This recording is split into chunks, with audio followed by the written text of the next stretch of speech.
Ngayong araw, tatalakayin natin ang Strait of Hormuz.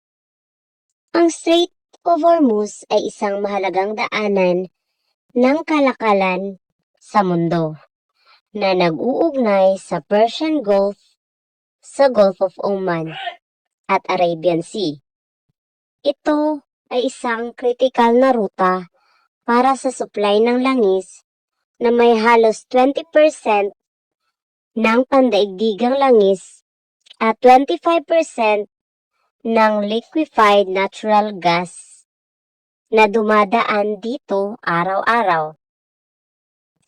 Ito ang pangunahing ruta ng langis mula sa mga bansa sa Middle East tulad ng Saudi Arabia, Iran, Iraq at UAE.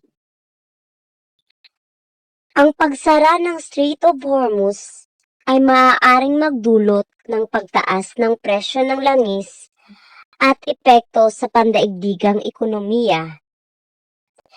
Ang Strait of Hormuz ay isang mahalagang bahagi ng global trade na nag-uugnay sa mga bansa sa Asia, Europa at iba pang bahagi ng mundo.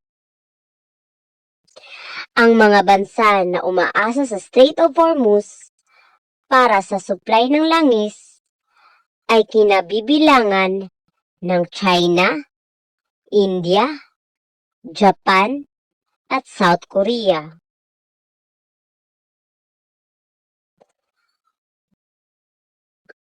Ang pagsara ng Strait of Hormuz ay maaaring magdulot ng malaking epekto sa pandaigdigang kalakalan at ekonomiya.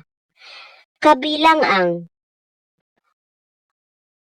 pagsara ng Strait of Hormuz ay maaaring magdulot ng pagtaas ng presyo ng langis na maaaring umabot sa $150 to $200 bawat baril.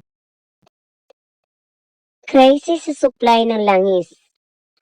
Ang mga bansa na umaasa sa langis mula sa Middle East ay maaaring makaranas ng kakulangan sa supply ng langis. Ang pagsara ng Strait of Hormuz ay maaaring magdulot ng pagbagal ng pandaigdigang ekonomiya na maaaring umabot sa $1.2 trillion sa pagbawas sa global GDP. Ang pagtaas ng presyo ng langis ay maaaring magdulot ng inflation na maaaring umabot sa 1 to 2% sa mga bansa sa Asia. Ang pagsara ng Strait of Hormuz ay maaaring magdulot sa pagtaas ng gasto sa transportasyon na maaaring umabot sa $3.3 billion bawat araw. Ang mga bansa na maaaring maapektuhan ng pagsara ng Strait of Hormuz ay kinabibilangan ng China, India, Japan, South Korea. Ang China ay umaasa sa Strait of Hormuz para sa 40% na supply ng langis. Ang India ay umaasa sa Strait of Hormuz para sa 70% na supply ng langis. Ang Japan ay umaasa sa Strait of Hormuz para sa 80% na supply ng langis. Ang South Korea ay umaasa sa Strait of Hormuz para sa 70% na supply ng langis.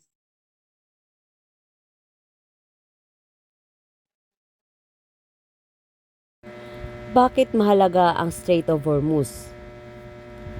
Tinatayang 20% ng kabuuang petrolyo sa mundo ang dumadaan sa kipot na ito araw-araw.